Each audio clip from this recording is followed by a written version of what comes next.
I got him at gunpoint.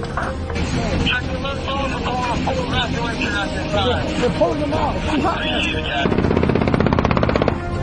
911. Advise ready for camp. Because people don't know how to deal with it. Welcome to another episode of War Stories. I'm Tom. And I'm Chuck. And we are going to do a sort of a debrief episode this week.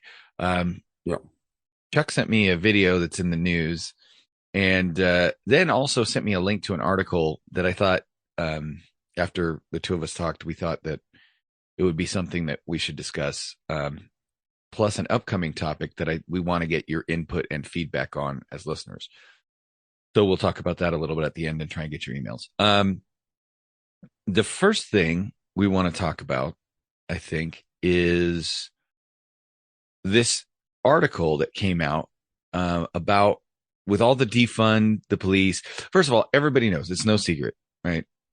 Being a cop right now sucks. And there are departments that are having people retire faster than they can hire, like really bad. And we're seeing articles come out like LAPD, just the mayor of Los Angeles wants to have a panel that's going to root out right-wing extremist cops in the police department. Right-wing extremists. That is just being a Republican at this point. Right. Exactly. Well, that's who defines what a right-wing extremist is, you know? The MAGA Republicans. Yeah. Oh, did you vote for Trump? You're a right-wing extremist. Did you, but have you ever posted anything about January 6th? You're a right-wing, dude. I voted for Trump. I believe in the nuclear family. Witch hunt. I'm an extremist. Yeah, exactly. So they're having trouble recruiting, and they're going to be most likely lowering their standards now because they're having trouble recruiting. Not only have they started lowering their standards, they've started doing things like waiving the written test. It's no longer really it used to be 3 essays. They got rid of the essays a while ago. Then they went to a multiple choice. And I mean, now, a multiple choice is fine as long as you have some sort of thing that proves you're not a fucking idiot. Right. But most of these multiple choices are so fucking simple. At least the essays, you could see what candidates were coming in who knew how to write, and you could kind of see where they are going, because we're not hiring people, or they're not hiring people that can't formulate. Can you think? Can you articulate? And they would disqualify all those other people who couldn't write the essay, because that was the first thing you did. Right. So, and then you were getting a better caliber of recruit because they could formulate a sentence. They could speak, they could talk, they could write. Kind of. So part of what I dealt with was essays, right? And then those essays, those, 1 paragraph, 2 paragraph answers that you did 3 or 4 of them, those followed you to your oral board. Yes, they did. And then the oral board sat and discussed your answers with you. Yeah. But now they're waiving some of these even written tests. But they're for good measure, for post and stuff like that. If you ever have a post certificate, if you already have gone to the academy, things like that. But then there's some other ones that are wishy-washy. You're like, Right. So that's a bigger issue. But in the circumstances they're facing with staffing and with shortfalls in budgets and shortfalls in officers to respond, the solution that is being proposed in the city of Los Angeles, which is already becoming a shithole, right? It's like just beyond shithole. It's like Chuck lives outside of LA, but he has to go into LA quite frequently because he lives in a suburb of the area. It's bad. And I live near Chuck. We both would have to go. You avoid going into Los Angeles at all costs. At all costs. Oh my God. To go 5 miles takes you sometimes 40 minutes. Yeah. And you're passing homeless encampments and anyway, it's just awful to see what happened to my beautiful city that I grew up in. However, being beautiful a long time ago, that's for sure. Yeah, really. So what they're proposing is I guess I wouldn't even say it's not just a reduction in services. It's literally just, these are calls we will no longer respond to, period. End of story. You call us, we're gonna be like, that's not our problem. We're not coming. Stop sending armed officers to 28 calls. Now, if you've got the list, right? I do. Okay. So why don't you give us the list? All right, here's the full list. 1, non-criminal and or non-violent homeless and quality of life related calls. 2, non-criminal mental health calls. 3, non-violent juvenile disturbances or juveniles beyond parental control calls. Won't go to school. 4, calls to schools unless the school administration is initiating a call for an emergency police response or making a mandatory reporting notification. 5, public health order violations. 6, non-violent calls for service at city parks. 7, under the influence calls, alcohol and or drugs, where there is no other crime in progress. 8, welfare check, non-criminal, courtesy requests from doctors and hospitals. Ugh. 9, non-fatal vehicle accidents. Non-DUI, non-criminal, property damage only, including city property, verbal disputes involving non-injury traffic. This is the only one I can get behind because that is probably the safest out of all of them. 10, parking violations. I mean, police don't really go to those anyways. 11, driveway tow. So the vehicles in your driveway to tow it or blocking your driveway. 12, abandoned vehicles. 13, person dumping trash. 14, vicious and or dangerous dog complaints where no attack is in progress. Number 15, calls for service for loud noise, loud music, or party calls that are anonymous or have no victim. I'm going to pause for a second right there on that one. We all know who John is. He was co-host on the show prior to me. He's my best friend. He was fucking bachelor, my best man at my wedding. We all have heard his song or his story on the loud party that turned into a complete fucking Donnybrook. Mm-hmm. That's no, dangerous. we haven't. I don't think he's really told that he hasn't story. Really gone to it? Yeah, so we've talked about it a little bit, but right. We have never gotten into how bad a party call got. Just if anyone ever worked Foothill Division, those LAPD coppers who ever worked Foothill Division and the up in the hills, and party call comes out, and next thing you know, your hats and bats. Yep. Happens all the time. Would happen multiple times. Just reading the news. It's not like I know anything about LAPD. But I might.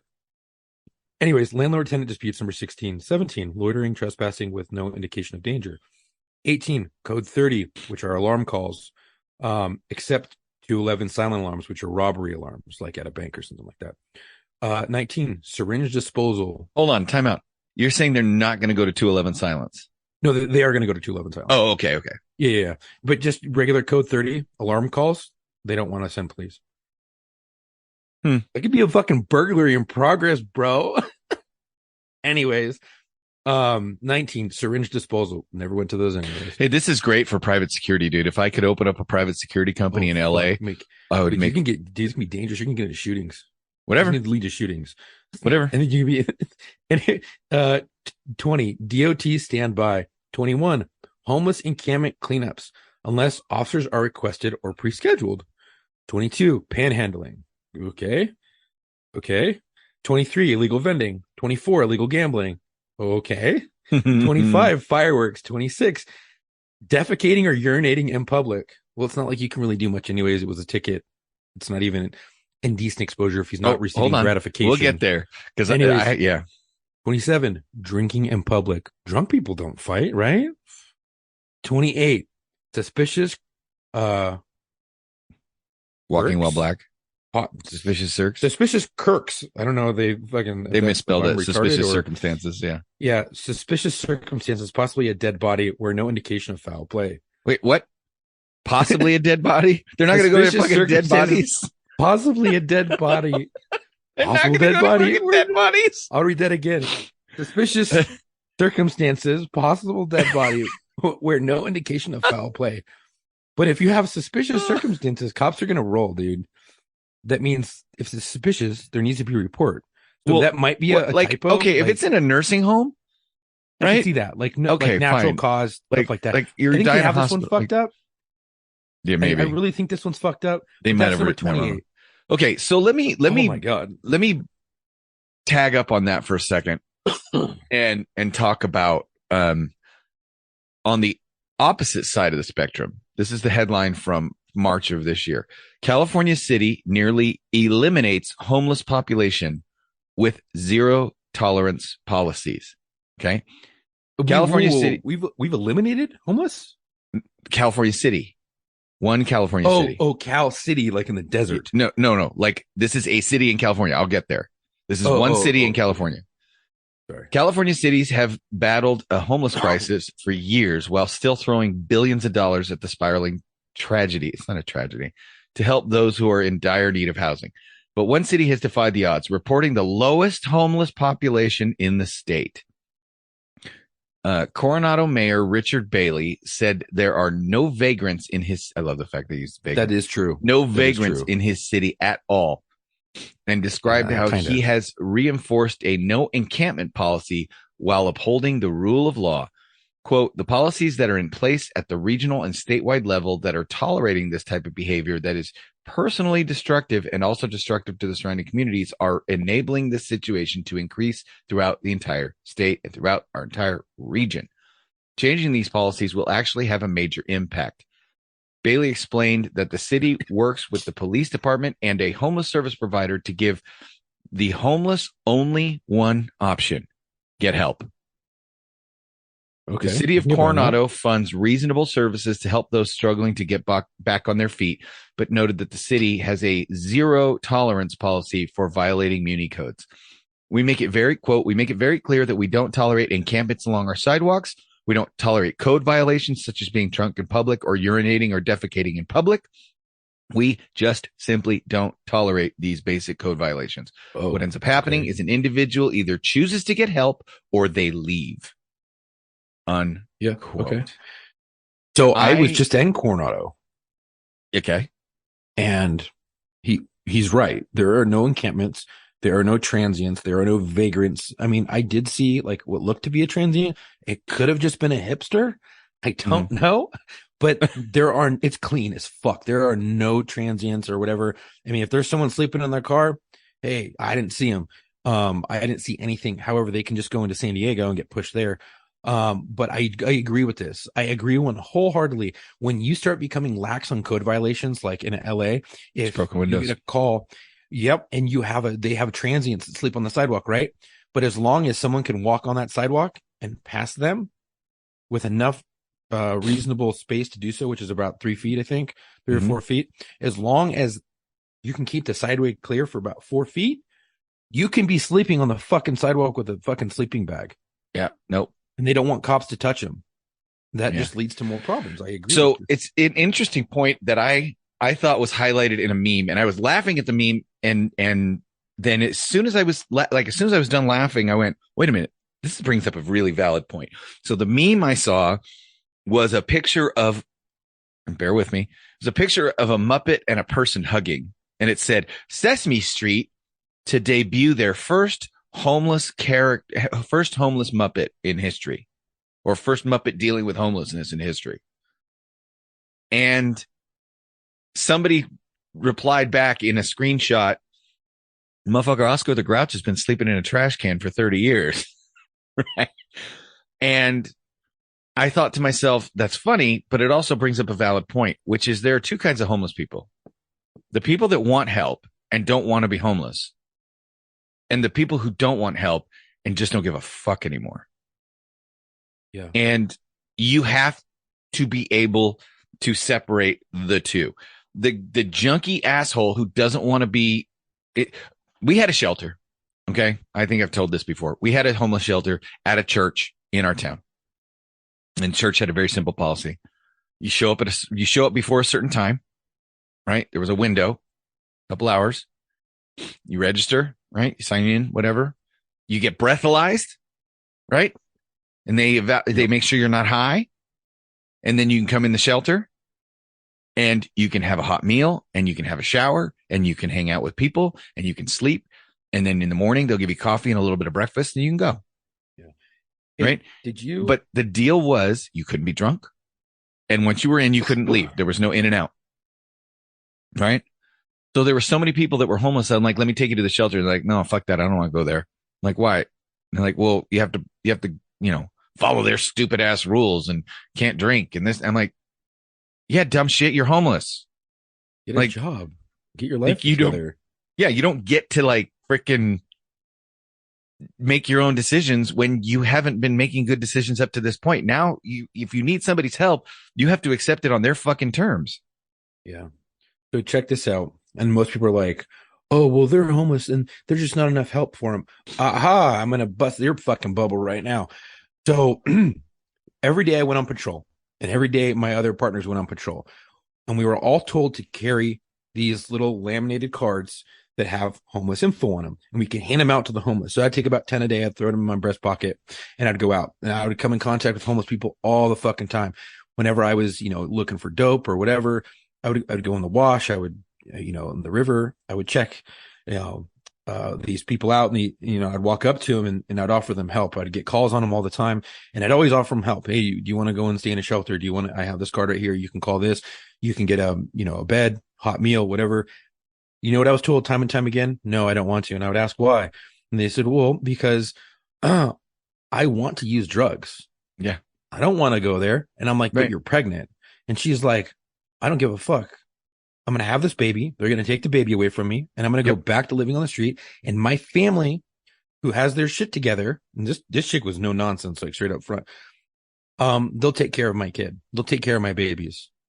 That's fine. I don't care. And I was like, really? She's like, yeah, I don't give a fuck. I was like, are you still using? She goes, yeah, I don't give a fuck. My wife had didn't care about any of that.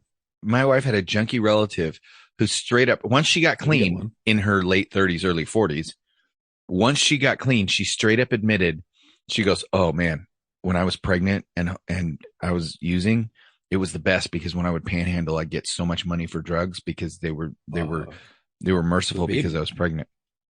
So did you hear? That's crazy. These people don't want help. No, they don't. And did you hear about LA? I don't know. These were built while you were still living here, but in LA, they have these little mini houses, and there's a lot of them. There's one next to a police station and Reseda. There's also like right next to butts shares common wall with the parking and where you get gas and shit. There's a homeless encampment that are like tiny homes in a fucking residential neighborhood, and they didn't tell the residents about it. And then there's another one in North Hollywood off of the freeway, and you can see it as you're passing through North Hollywood, going to Universal Studios. There is a big one. I think it's right there, and it's right off of the freeway, and there's probably 100 fucking homes, little tiny houses. They look like tough sheds, and they're all different colors, like an Easter egg. And basically the only requirements to live there is they have so many beds. You share a room with or share a little hut with someone. You can't bring in your drugs. There is an amnesty box. If you have any drugs on you, you put all your shit into the amnesty box and you leave. It's basically a locker. It's your drug locker. When you leave, you can take it all back with you. Yep. So right. You're supposed to just dump it all in there, no using. And if you get using, they'll call the police. You'll have you escorted off the property, and then you guess you can't come back or some shit. I don't know all the rules on them, but I'm like, this is the dumbest fucking. Anyway, it's so fucking stupid. You do what the Coronado guy did. You either take this fucking help. If you don't, you get out of my city. Yep. So now I'm going to go. I will say this before we move on to our other topic. I will say this. There were a couple of things that I was a big proponent of we shouldn't go to as cops, right? Like, why the fuck are we going to this? So some of this list I agree with, right? So this non-criminal, non-violent, homeless, or quality of life related calls. No, code enforcement, homeless calls. Yeah, you should go to, because that's the whole point. These people are violating the law. It's not non-criminal when you have municipal codes against shitting on the sidewalk. It's unless you want to make shitting on the sidewalk legal, in which case you're literally making your city a shithole. Non-criminal mental health calls. Well, non-criminal mental health calls turn into criminal calls. Period. End of story. Because these people are fucking crazy. And when you don't have somebody that can't take them into custody safely, they're going to, I fought this same dude over and over for 18 months saying, we need to get this guy under control. It's a mental health issue. He's 19 years old. His parents can't control him.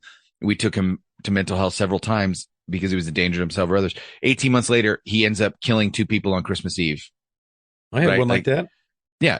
So you need dog. to go. Yeah, exactly. Nonviolent juvenile disturbance or juveniles beyond parental control. Yeah, fuck that. If your kid won't go to school, don't call the cops. All you're doing is teaching your kids that cops are mean. Fucking parent your kids. We shouldn't go to those.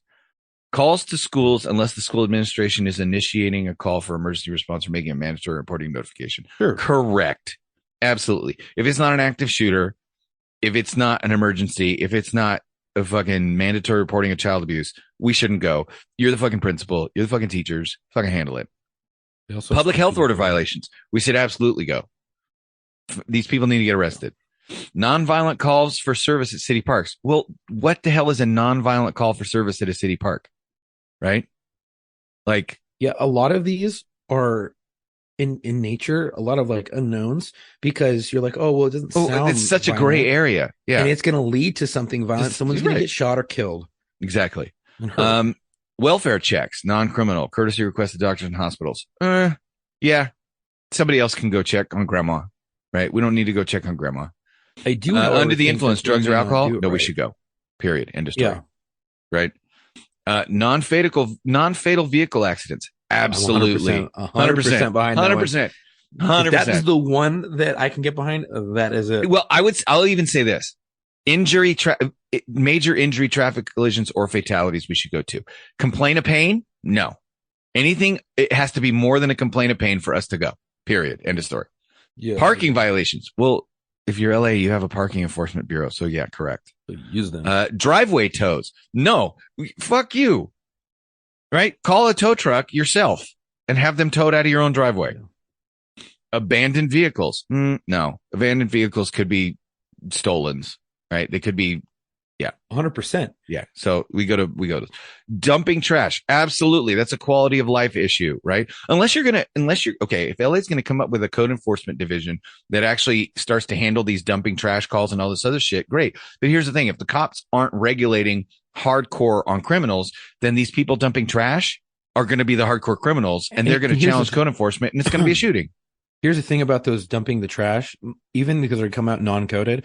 By the time you even get to those, if you're working in the city of Los Angeles, you are so slammed with calls. By the time you get to it, it could be an hour, 2 hours, 3 hours, 4 hours later. Yeah. By the time you get there, and they're gone anyways. They're gone within the first fucking 2 minutes. They dump their and shit this isn't just Los Angeles. Angeles. Like, this should apply to your city too. If you're listening to this and you're a cop or firefighter or whatever. Vicious and dangerous dog complaints where no attack is in progress. I'd agree with that. Let animal control go out and handle it. That's their job. Right. Calls for service for loud noise or party calls. Oh, dude. If you get someone killed, first of all, yeah, because then the neighbors are going to have to go over there and confront these people at the party, and it's going to go. Look at this freaking the dude that got beat in the head. The guys just got convicted because they crashed his wedding reception, and then they got into it with him because they were drunk, and they beat his brains in with a baseball bat on his wedding day, hours after he got married. Party calls can get crazy. Landlord tenant disputes. Absolutely, we shouldn't go. Absolutely, we shouldn't go. Landlord tenant disputes. I've seen those turn violent. I've seen them turn unless violent. I have, but unless it's like my landlord is violating the law by refusing to allow me, like this isn't like there's code enforcement for that, or should be. Loitering, trespassing with no indication of danger. No, bullshit. We should go. Alarm responses. We should go. Syringe disposal. Ladies and gentlemen, this should not even be an issue. Okay.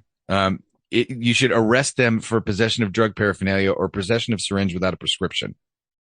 Department of Transportation standby. Yeah, I don't even know what that is. Homeless encampment cleanups, unless officers are requested or pre-scheduled. We should do it once. Homeless encampment cleanup. Everybody, whole city, clean up the entire homeless encampments, and then tell them you're not allowed back. Period. End of story. Panhandling. Cops will end up going on those though. I know. Because the homeless panhandling. You're not taking my shit.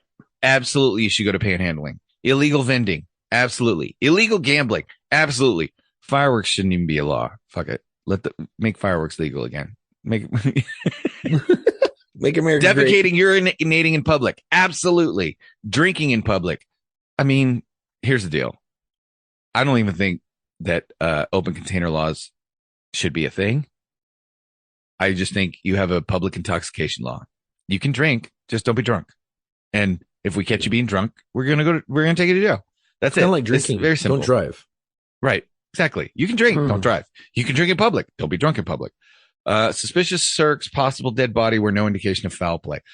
Okay. If we can define what that is and say that it's like a hospital death, natural, like a death that's attended by a physician and or somebody's on hospice or whatever. But if you just fucking keel over dead, you should probably send out a cop to just make sure, yeah, there's no indications of foul play, we're out, and then call the coroner. But cops shouldn't have to wait for the coroner, right? Like no indication of foul play, coroner's requested, we out. So because let me tell you, we've talked about this, waiting for the coroner is you're that's 3-4 hours out of your day. 2 hours on a good day. Yeah. And I'm going to speak to some personal experiences with these types of policies. And these are not policies yet. This is LAPD presenting, this is what we want not to go to.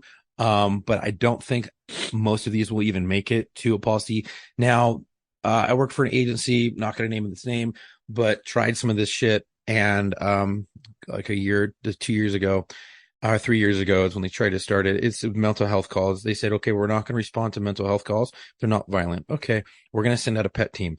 PET team would go out. PET team wouldn't be able to get the fucking 5150 to comply. 5150 then turned violent. 5150 would then hit the PET team. PET team would then call us and be like, hey, we want to have this person arrested now for assault and battery. And we're like, okay, or ADW because it hit him with a shopping cart or some shit, right? And you're like, so the professionals that are quote unquote professionals, right, would go to these and then create and escalate it and now want us to arrest this person. And now this person's going to have to go to jail and not get the help they need. No matter what we were going, because they're like, we can't find the person. We can't go. We're just not going to go, or we're too busy. We're not going to go. So then would still fall back on the police. Now, there are so many of these calls that are, big nothing calls, but have turned into shootings. Yeah. So you're going to send people who are unarmed, unqualified, incapable of doing anything. They're going to get there. Assholes. And either a shooting is going to take place and they're going to get killed, or something bad is going to happen. They're going to call the police. We're going to have to respond, and we're going to be behind the 8 ball on it, behind the curve. And now everything's all fucked up. It's a clusterfuck. So there are some of these calls that should never not be responded to by police. There are some that should. They like, okay, cool. Like, we don't need to go to these bullshit ones, right? But like a loud party call, look, I get it. A lot of party calls are stupid. We go to them. A lot of times they're big nothings. I cannot tell you how many times I've been to a fucking party call and I've started taking rocks and bottles. Yes. And I'm just starting getting shit thrown at me and we're like, oh fuck. And then it turns into a code 3 call, a backup real quick. Next thing you know, you're online, hats and bats, and you're having to clear out a party in full fucking riot gear, basically. And it's fucking crazy. I'll add this to that because I worked in a county where the county seat was a city that had a major California university in it, right? Kids would come from all over the state, hell, all over the country to go to this university. And I didn't work for this city, right? I worked just north of it in a different city, but we were only like 10 miles away, right? So we'd go, like I went to my first and only riot was because the college was having a Mardi Gras celebration and it got out of control, right? This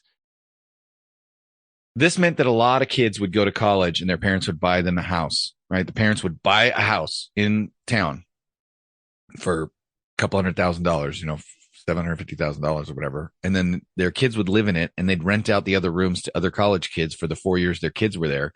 And then when their kids graduated, they would turn around and sell the house. So not permanent residents, not people that had ties to the community. These were just dickhead college kids with a rich mommy and daddy. But and sometimes rich mommy and daddy would call the city and complain, right? Because these are my babies. So this poor police department a lot of times would politically have its hands tied when they would go to party calls, and we called these college kids skippies, and the skippies would get emboldened because they knew the cops couldn't do anything. So the police department would show up at the party call and the cops would immediately take rocks and bottles from college kids having a party because they knew the cops were not able to do anything. So it got to the point where the cops just said, it's a party call. As soon as they got there, they're like, yeah, we're going to need some assistance from the sheriff's department. Well, guess what? The sheriff's department is, they work for an elected official and there's no political pressure from any of these fucking college parents. They don't give a And so the deputies would show up and they'd be like, the college kids, holy shit, the deputies are here and they're not wearing name tags. Like, it's like, I don't know who he was that beat my ass, but he was big and he had a gold star on his chest. Shit like that happened in the riots. Yeah. Mutual aid gets called in, right? Yeah. Take your Sheriff's name department tag rolls off. up. Sheriff's department's like, hey, why the fuck aren't we throwing in tear gas into the Right. crowd? Oh, well, we don't do that. Okay, well, We do. We're fucking doing that. And so they start throwing in tear gas, and then they're like, hey, you guys don't shoot these fucking people with pepper balls? They're like, no, we don't do that. They're like, okay, We do. We do. They brought their Tippmann paintball guns, load them Yeah. up with pepper balls, and just fucking bop, bop, Bip, bop, bip, bop, bip, bop. bip, bip. I saw deputies in an unknown city, North Hollywood. Not North Hollywood. I'm sorry, West Hollywood. Pull up in an adjacent area to major metropolitan city. And I witnessed this with my own eyes. They fucking see these fucking group of rioters. They knew they were going to do some crazy shit, breaking into some businesses and loot. And they were like, hey, leave the area. Pop, pop, pop, pop, pop, pop, pop. Fucking group of them nailed them with pepper balls and they dispersed. Boom. Yeah. Handled it. Once you've made the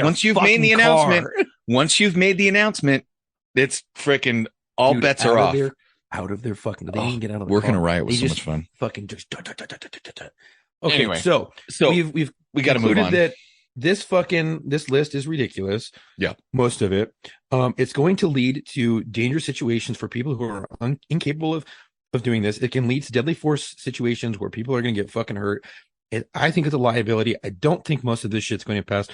This agency has already tried to do some of this shit and it hasn't worked.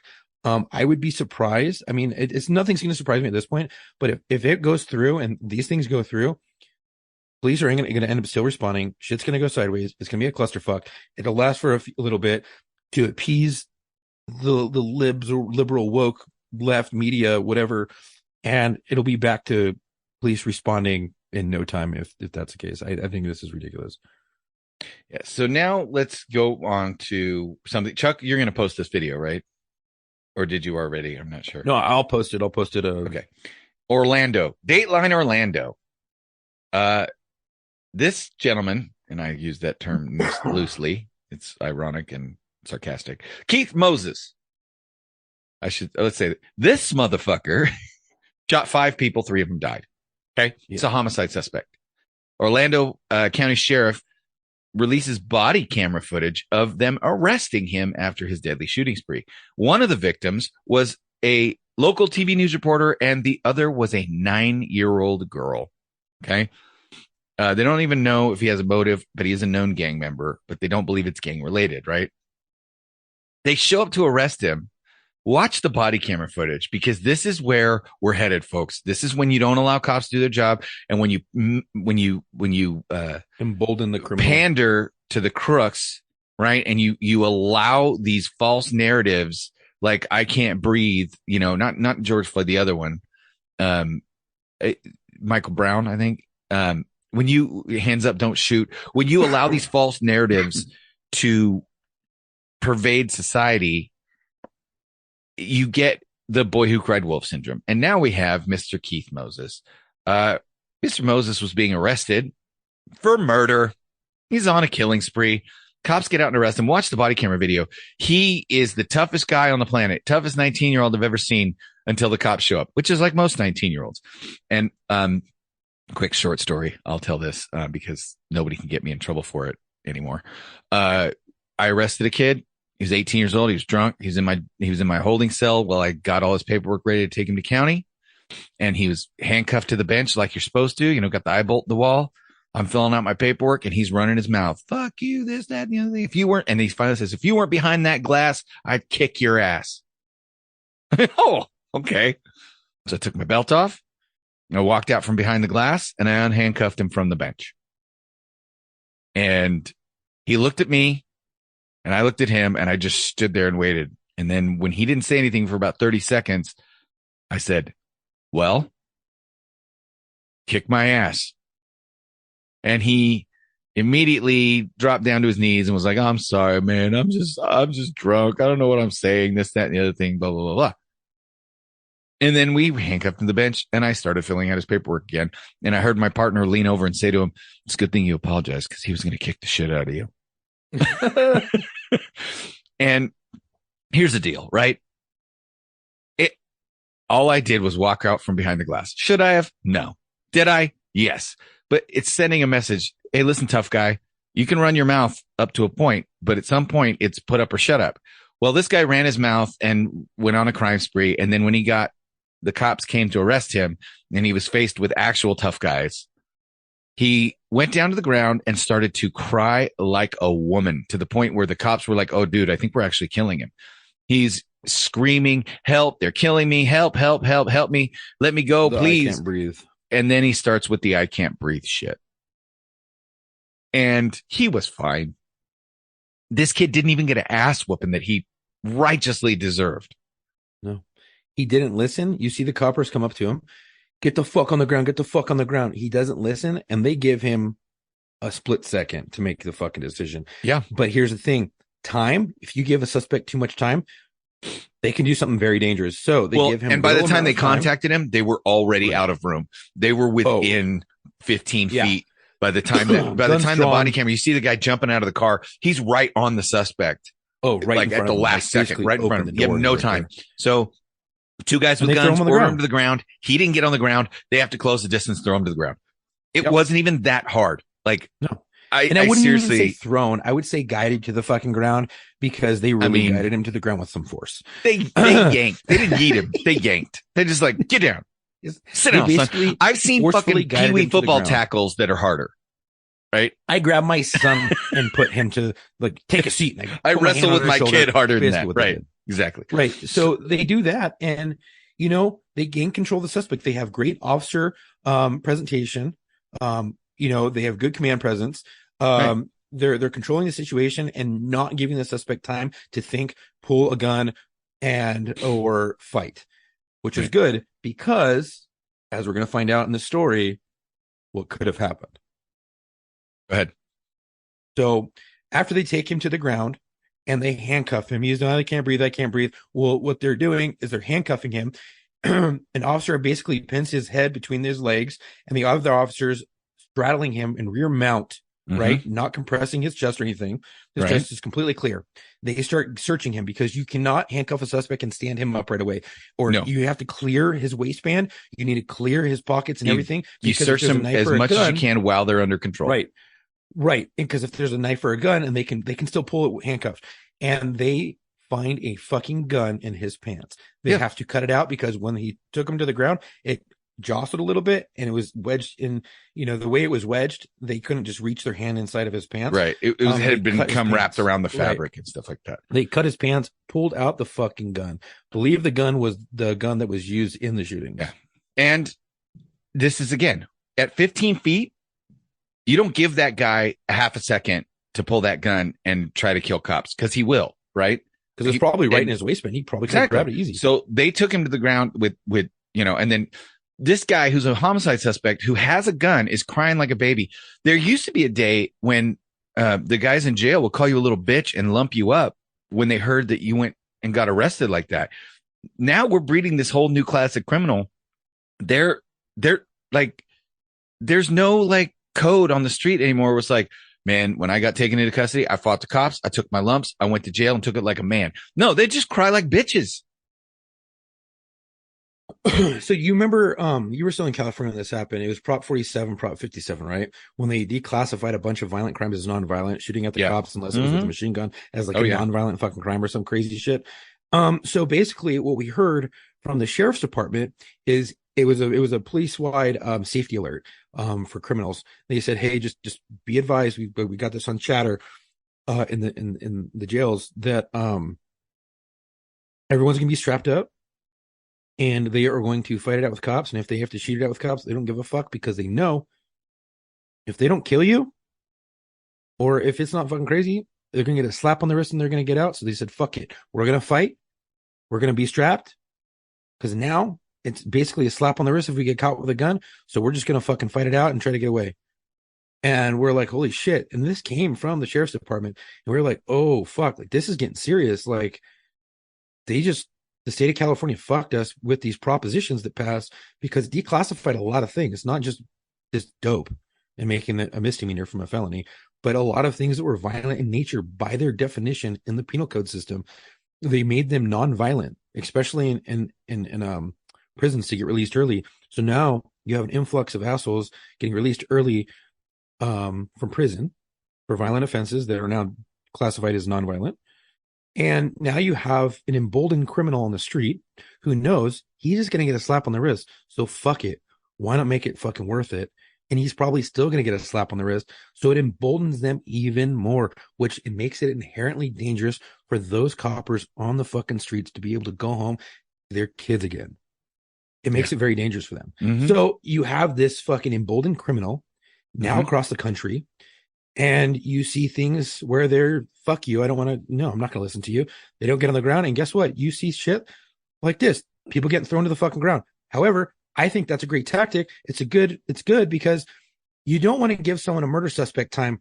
I've taken down a murder suspect. He was a gangster murder suspect, caught him in a 7-Eleven. We came up behind him. We were tracking him. We were surveilling the residence that he was staying in. We then went in unmarked cars and one patrol unit, followed him to the 7-Eleven patrol unit, which was me and my partner. We bypassed the unmarks, pull up into the 7-Eleven. We don't like fucking throw lights and sirens on, get on the bullhorn. No. We run the fuck in. He's not paying attention. He's with his two hyenas going through the fucking aisles.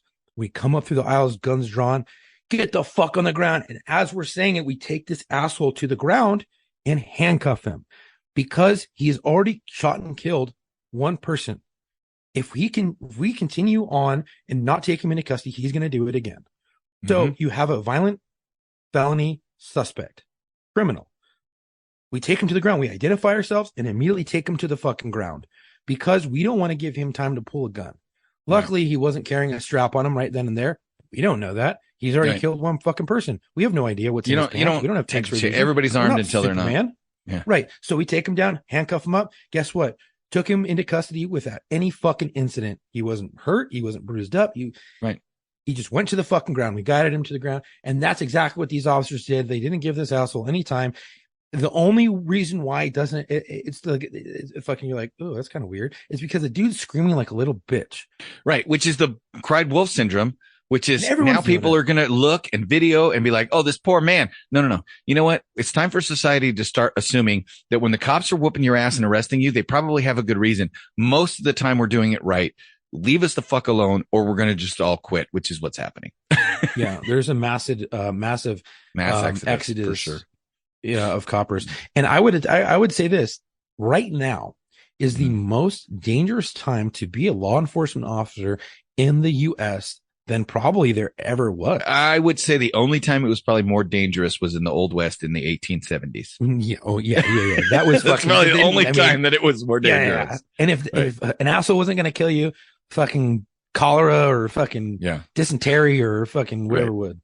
So now this brings me to the topic that I want listener feedback on. So fire up your laptops, get out your pen and pencils, send us a postcard, Pony Express, carrier pigeon, whatever you want to send us. But I want to talk about old school policing, and I don't want to talk about I want to talk about what should be brought back. Right. So I'll give you an example. One of my favorite examples.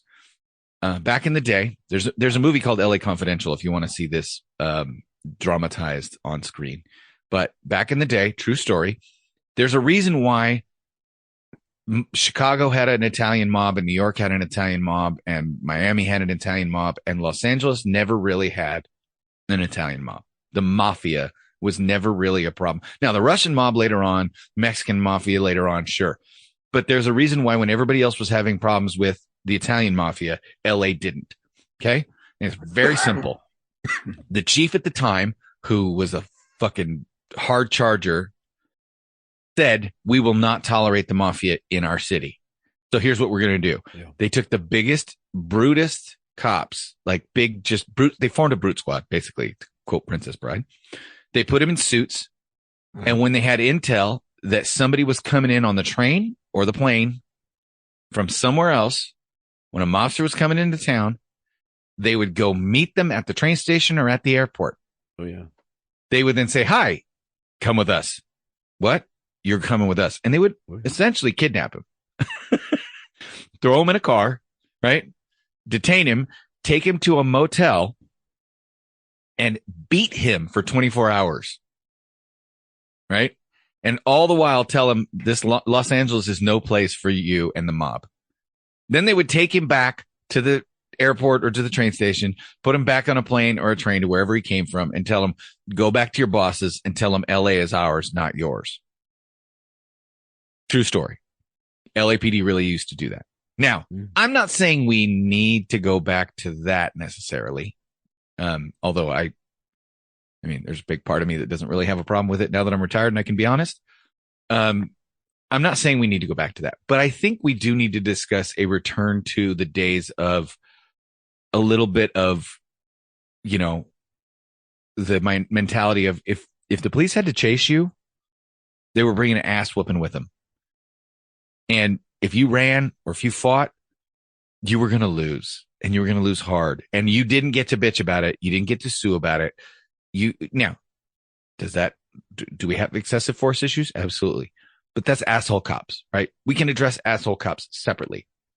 But there was a time when cops couldn't arrest for domestic violence unless the wife pressed charges. So you know what they would do? They would take the husband out back and say, don't hit your wife anymore. And then they would hit him twice as hard as he had hit his wife to drive the message home, because they wanted to send the message that you shouldn't beat women.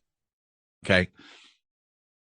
I think it's time for us to have a discussion about how much we want to handcuff our law enforcement officers anymore, because at this point it's getting so ridiculous.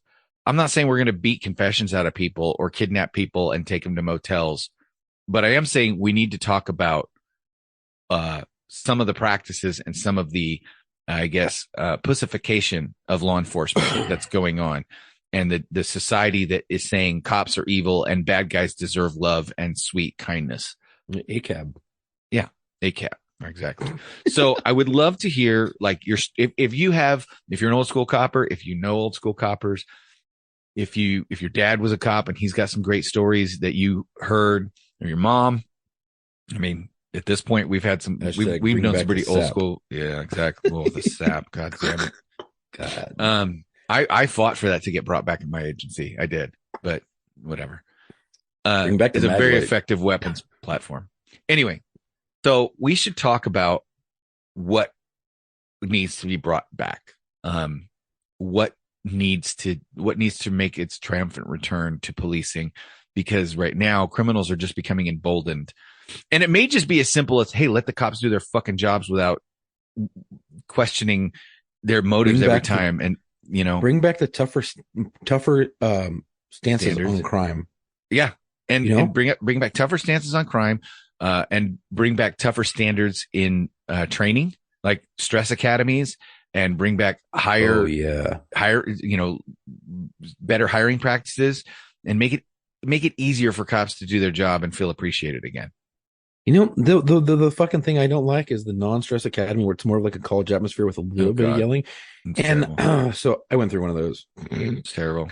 And the people that were getting yelled at, right, that ended up being like not the greatest coppers in the world. They look at me and they go, "Aren't you stressed out? Isn't this like stressful for you?" And I'm like, "No, you've been to Marine boot camp." I well, not just that, but Fleet Marine Corps. Even as a corporal, I got yelled at more than this on my daily job, my day-to-day duties. I got yelled at more, and I'm like, "No, dude, like this is cake. Dude, this is easier than college." Like, because ultimately, if you can learn to fucking not stress when somebody's yelling at you, then when the shit hits the fan and you're actually fighting in a fight for your life, you won't freak out and lose your shit. What are you gonna do and you won't get over emotional, and you won't get pissed off, and you won't let personal feelings get involved when you have to arrest somebody, because a lot of these times when these cops are, you know, like sitting on somebody's neck or they're scared. They don't have the presence of mind to say, this is just a job. I know what I'm doing. Right. I am highly trained. I am not emotional. I would get in fights and I would be laughing while I was in fights sometimes, because these guys would be freaking out. And I'm just like, you dumb motherfucker, just put your hands behind your back, idiot. You're like, it's not going to go well for you. And I wasn't scared. And that goes right back to the video that we're going to post that we were just talking about. The cops bring it up to 10. take the suspect down, Bring and then bring it down to 5. And they're telling him like, hey man, just calm down. We're going to fucking search you. We're going to do this. And they're just talking to him calmly. Hey, let me know. I'm going to roll you over. I'm going to sit you up. I'm going to do this. I'm going to do that. And that is professional police work right there. That is good shit right there. You bring it up, you bring it down. But what happens when you start bringing in these non-stress academies and when you start, not stressing out officers, when an asshole talks shit to an officer and is like, fuck you, fuck your mom, I'll fuck your girlfriend, I'll kill your mom, I'll do all this other crazy shit. And they're talking shit to you. The coppers get overly emotional and they get emotionally invested now. And then when it comes to like, hey, we're fighting, now they're bringing emotions into it as opposed to professionalism, because you can professionally whoop someone's ass and then once it's over, you stop. You're calm. Boxers do it all the time. MMA fighters do it all the time. Whoop somebody's ass without emotion. Right. And you see those guys after the fight and they're like hugging, like, hey, that was a good fucking hit. That was great. Yeah. But when you have coppers hockey players, when you have coppers who take and now are emotionally invested, even when they're handcuffed, they're still whooping their ass. Yeah. Yep. That's why I love Jordan Peterson. Everybody knows that. When he says a weak man cannot be a good man. A good man has to be capable of violence and choose to be gentle and kind. That's a good man. A weak man, if you give a weak man any power, they're going to turn into an asshole, period, end of story. You have to have power and choose to use it judiciously in the right way. All right. So as we close out today, I have our dedication. This is a listener dedication. This was sent in by Tony. I'll skip Tony's last name because he didn't say whether we can read his last name or not. But this is dedicated to one of his partners, Phoenix Police Department, Officer Gennaro Allen New. End of watch, May 31st, 2021. Police officer New was killed when his patrol car was struck by a drunk driver at the intersection of Cave Creek Road and East Greenway Parkway at about 10:30 p.m. His patrol car was struck by another vehicle that ran a red light at a high rate of speed. The impact knocked Officer New's patrol car through a brick wall and caused it to overturn. Responding rescue crews extricated him from the vehicle and transported him to a local hospital where he succumbed to his injuries. The driver of the other vehicle was also killed in the collision. The driver was later determined to have a blood alcohol level of 0.223 at the time of the crash.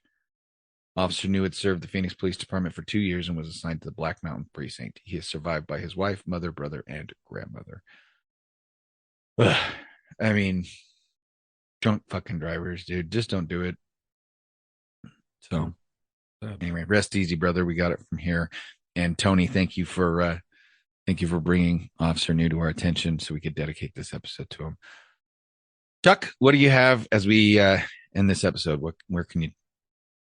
Well, I want to say thank you all today for listening. If you like today's podcast, please go and follow us on our Instagram at war_stories_official and our Facebook at War Stories Podcast. If you already follow us, please share our post and your info when we do share it.